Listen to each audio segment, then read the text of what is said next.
បាទសួស្តីបងប្អូនអរគ្នាស្វាគមន៍មកកាន់ AI Tech បាទអញ្ចឹងថ្ងៃនេះយើងនឹងមករៀនពីការបង្កើត TikTok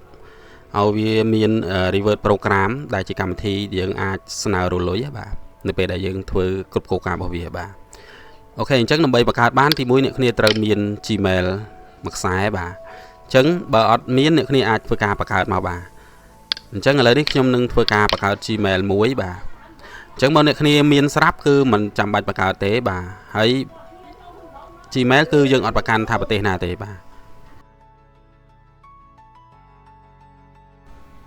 អញ្ចឹងក្រោយពីយើងបើក LD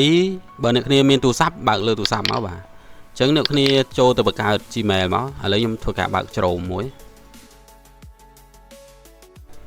បាទរួចអ្នកគ្នាចុចពាក្យថា add account to device បាទបន្តទៀតអ្នកគ្នាធ្វើការចុចពាក្យថា create account មករួចយើងយក for my personal use បាទអញ្ចឹងអានេះខ្ញុំបង្ហាញពីការរបៀបនៃការបង្កើត Gmail អ្នកគ្នាខ្លះប្រហែលជាចេះហើយអានឹងវាងាយស្រួលទេបាទកន្លែងនេះយើងធ្វើការដាក់ឈ្មោះបើយើងចូលមកបាទរួចអ្នកគ្នាធ្វើការចុច next មកបាទកន្លែងនេះអ្នកគ្នាធ្វើការដាក់ថ្ងៃខែឆ្នាំកំណើតរបស់អ្នកគ្នាចូលមកបាទកន្លែងនេះគឺដាក់ page បាទអញ្ចឹងយើងជ្រើសរើសហើយយើងចុច next ទៀតមកបាទអញ្ចឹងយើងនេះចុចកន្លែង create your own Gmail នេះមកដើម្បីដាក់ Gmail ណាដែលយើងស្រួលចំណាំខ្លួនឯងបាទរួចអ្នកគ្នាចុច next មកបាទអញ្ចឹងយើងដាក់ password របស់យើងមកបាទ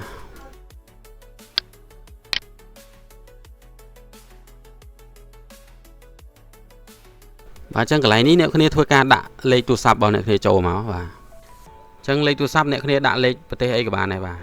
អូខេអញ្ចឹងឥឡូវយើងធ្វើការដាក់លេខទូរស័ព្ទមក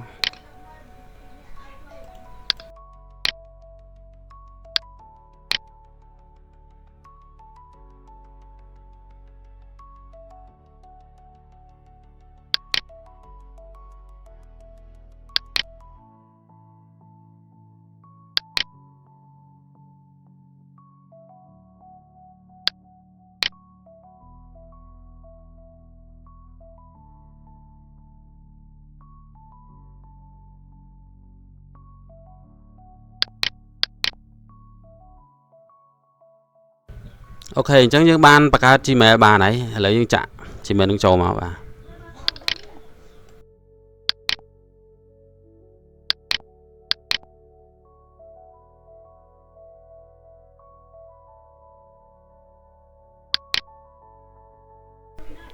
អូខេអញ្ចឹងក្រោយពីអ្នកគ្នាធ្វើការបង្កើត Gmail រួចហើយឥឡូវយើងចូលទៅដល់ការបង្កើត TikTok ម្ដងបាទ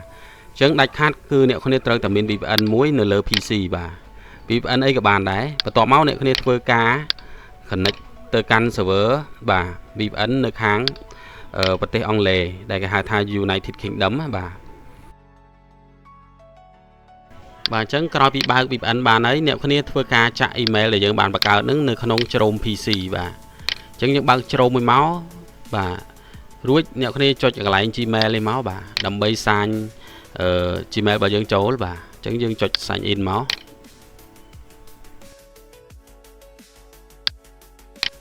បាទរួចអ្នកគ្នាធ្វើការវាយ Gmail ដែលយើងបានបង្កើតចូលមកបាទ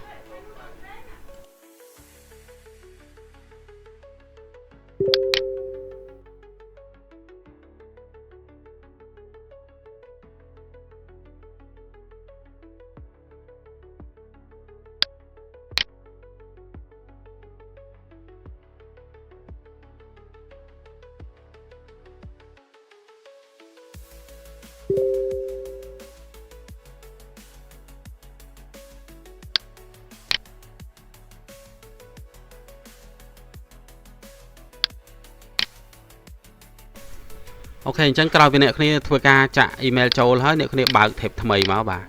រួចអ្នកគ្នាវាយពាក្យថា tiktok.com មករួចយើងចុច enter មកដើម្បីចូលទៅកាន់ TikTok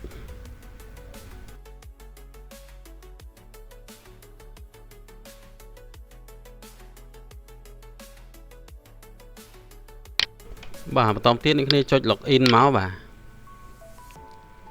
bà rồi dương thưa ca chọn login cho mùi nâng Gmail bao giờ bà chẳng như chọn cái lệnh Gmail lên máu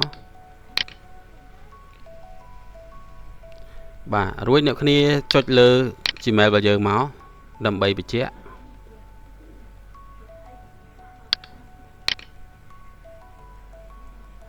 bà rồi dương chọn con nhiều máu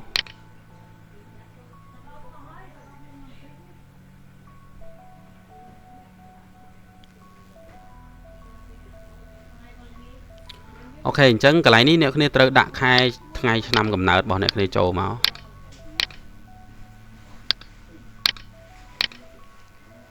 ចឹងយើងដាក់មិនឲ្យលើស18ដើម្បីមានសិទ្ធិរលុយបាទចឹងអ្នកគ្នាចុច next មក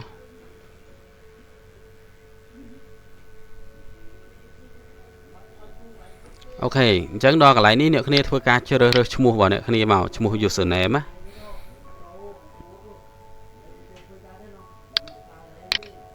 បាទរួចអ្នកគ្នាធ្វើការចុច sign up មកវាធ្វើការបង្កើត TikTok បានហើយបាទអូខេអញ្ចឹងក្រោយពីយើងធ្វើការបង្កើត TikTok អីបានរួចរាល់អស់ហើយអ្នកគ្នាអាចយក TikTok ហ្នឹងទៅប្រើការបានហើយអញ្ចឹងយើងអាចយកទៅលេងលើ server ខ្មែរយើងបានបាទអូខេអញ្ចឹងយើងបិទមកបាទ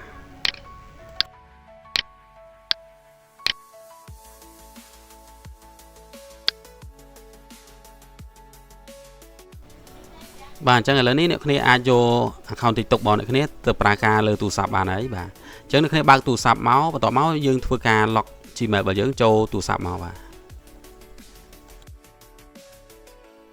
បាទអញ្ចឹងអ្នកគ្នាចុចកន្លែងរូប account នេះមកបាទរួចអ្នកគ្នាធ្វើការអូសទៅក្រោមមកដើម្បី add account ថ្មីបាទ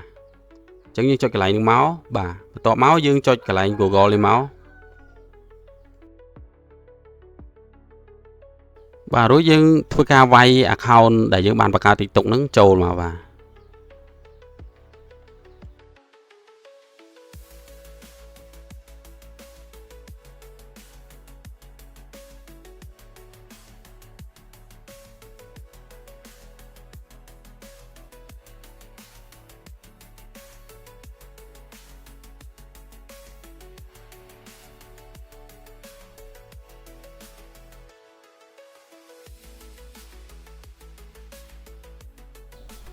បាទអញ្ចឹងឥឡូវនេះយើងបានធ្វើការ log Gmail ចូលបានហើយបាទអញ្ចឹងអ្នកគ្នាចូលមកបើក TikTok មកបាទអូខេរួចហើយអ្នកគ្នាចុចខាងលើនេះមកបាទរួចអ្នកគ្នាចុចពាក្យថា add account បាទបន្ទាប់មកអ្នកគ្នាចុចពាក្យថា add another account រួចអ្នកគ្នាធ្វើការចុចកន្លែង Gmail នេះមកបាទរួចអ្នកគ្នាធ្វើការចុចជាប់ email ដែលយើងបង្កើត TikTok ហ៎បាទយើងចុចមកវានឹង load ចូលហើយ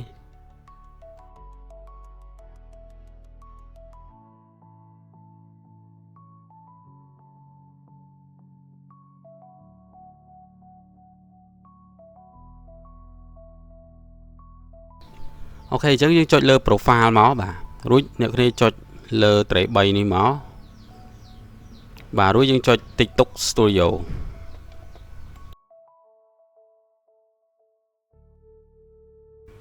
បាទអញ្ចឹងដល់កន្លែងនេះអ្នកគ្នាធ្វើការចុចកន្លែង monetization នេះមកបាទដើម្បីមើលថាតើ account របស់យើងនឹង support ឲ្យរលុយទេបាទអញ្ចឹងមុខងារដែលយើងអាចរលុយបាននេះគឺមុខងារមួយមានឈ្មោះថា Creator Revert Program យើងចុចលើនឹងមកបាទមុខងារ Creator Revert Program តម្រូវឲ្យយើងមានអីខ្លះបាទទី1គឺយើងត្រូវតែមានអាយុយ៉ាងតិច18ឆ្នាំមានអ្នក follower ចំនួន10000នាក់បាទហើយមានអ្នកមើលវីដេអូយើងរហូតដល់ទៅ 100k បាទក្នុងរយៈពេល30ថ្ងៃបាទអញ្ចឹងបងតែងតែសួរថា TikTok ស្រុកខ្មែរអត់បើកឲ្យរលុយទេហេតុអីក៏យើងធ្វើមាន